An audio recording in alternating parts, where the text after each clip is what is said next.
పరిశుద్ధ గ్రంథం నుండి యోహాను సువార్త 1 అధ్యాయము 9వ వచనములో నిజమైన వెలుగు ఉండెను, అది లోకంలోనికి వచ్చి అందరినీ వెలిగించుచుండెను అనేసి దేవుని వాక్యము సెలవిస్తున్నది. ప్రియులారా, యేసు ప్రభువారే నిజమైన వెలుగై ఉన్నాడు.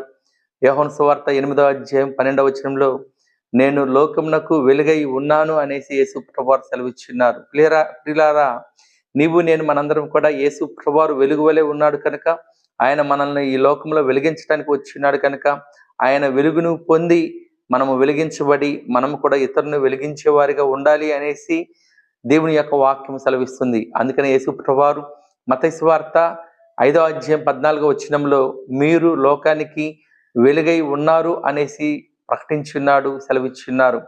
కనుక మనందరం కూడా లోకంలో ప్రకాశించే వారి వలె ఉండాలి.